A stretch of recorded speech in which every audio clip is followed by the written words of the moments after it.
jornal Estado de Direito surgiu em 2005. A ideia é propagar uma cultura jurídica preventiva, mudar esse conceito do acesso à justiça, né? De que o acesso à justiça é dar condições do exercício da cidadania. Então, eu quero agradecer a presença de todos. Fico muito feliz de ter gente no sofá, de ter gente nos banquinhos. Boa noite a todos. Agradeço mais uma vez. É a segunda vez que eu faço uma colaboração com ela. A primeira vez foi em janeiro desse ano, porque, embora eu esteja no Mato Grosso do Sul, para todos os públicos, como eu já disse a primeira vez, vou dizer de novo, eu sou gaúcho, eu sou de Porto Alegre, mas eu estou lá no Mato Grosso do Sul há 4 anos já. Já morei em grande parte do Brasil, sou um brasileiro realmente. Morei na região sudeste do Brasil, fui criado na região centro-oeste e sou de Porto Alegre. Eu vivi aqui na adolescência e fiz a faculdade de Direito na URGS e depois fui embora do estado. E aí fiz mestrado na Federal de Santa Catarina em Relações Internacionais, Direito, área de concentração em Relações Internacionais, e depois eu fui lecionar e advogar, eventualmente, mas eu sou muito mais um professor, um pesquisador, do que um advogado. Eu advogo eventualmente apenas. Depois eu fui fazer cursos no exterior, fiz isso que a Carmela se referiu, porque a minha área de pesquisa é Direitos Humanos. Então, fiz um curso no Instituto Interamericano de Direitos Humanos e na Corte Interamericana de Direitos Humanos, em São José, na Costa Rica, no ano de 2006. E depois retornei ao Brasil, para a Universidade Federal do Mato Grosso do Sul, e o governo abriu umas 7, 8 novas universidades federais. Uma delas é a Universidade Federal de Dourados, onde eu estou, e nós temos lá uma pós-graduação em Direitos Humanos, que é a minha área de pesquisa, e temos também o curso de Relações Internacionais. E como eu tenho área de concentração nesta área, Relações Internacionais, eu fui para o curso de Relações Internacionais e, não digo abandonei, mas dou aula na área que une os dois cursos, que é Direito Internacional. E o assunto que eu propus a Carmela, que causou tanta polêmica, né, não é um assunto tão polêmico assim. A mídia, grande parte da imprensa, que não tem informação sobre esse assunto, até porque não pesquisa o assunto e dá informações muito superficiais, coloca aquilo como se fosse algo extraordinário, quando na verdade não é extraordinário, é uma questão muito, relativamente até simples. O caso do italiano Cesare Battisti. O que eu vou fazer aqui é dar uma palestra a vocês, falar de uma maneira formal, em 3 partes, sobre o direito internacional dos refugiados. O que é o direito internacional dos refugiados, o que são refugiados e como o italiano enquadra-se nesse caso. E o porquê de toda essa polêmica, que na verdade não tem tanta assim. Tem apenas uma polêmica, que ocasionou toda essa cobertura da imprensa, que é uma divergência hermenêutica, uma divergência de interpretação entre um órgão de Brasília, que cuida dos refugiados no Brasil, e o ministro da Justiça.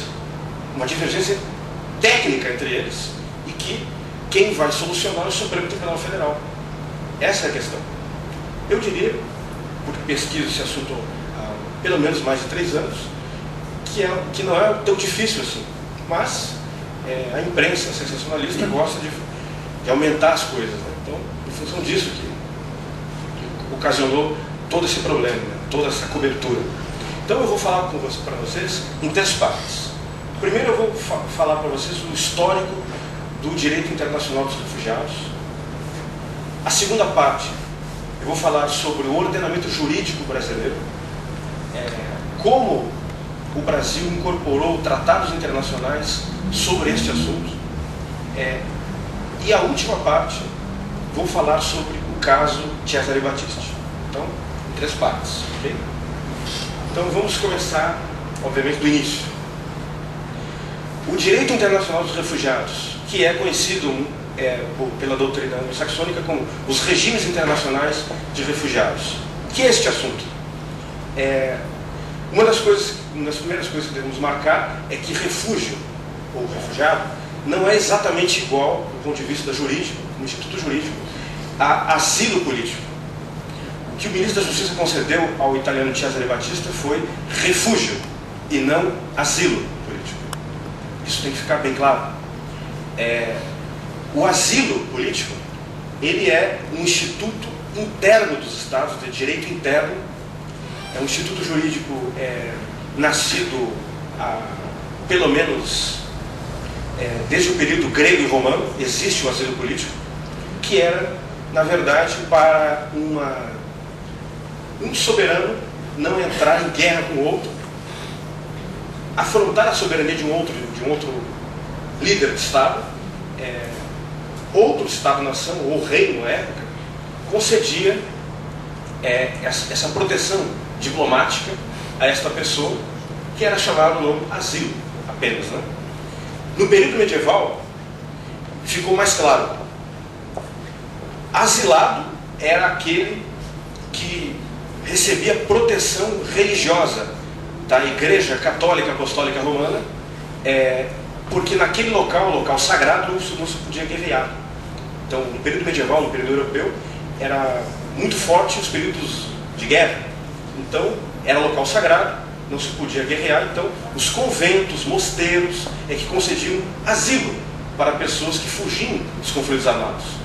Esse instituto é um asilo político, que é dividido em asilo diplomático ou asilo territorial. Esse instituto é ato jurídico soberano do Estado. O Estado Nacional Soberano concede asilo a uma pessoa se ele quiser ou não. E é por vontade do Estado. É ato discricionário, se a gente usar a terminologia do direito administrativo. O Estado concede ou não, e também não existe o princípio da reciprocidade. Ou seja, o Estado que concede asilo político para um indivíduo, ele não precisa dar satisfações desse ato para o outro Estado, o Estado de onde esse indivíduo fugiu. Porque não há reciprocidade. Não é um instituto de direito internacional, é um instituto de direito interno. No caso brasileiro, por exemplo, o asilo, ele é matéria constitucional. Ele está lá nos 4 primeiros artigos da Constituição, em matéria de relações internacionais, é um dos institutos que regem as relações internacionais do Brasil, concessão de asilo político.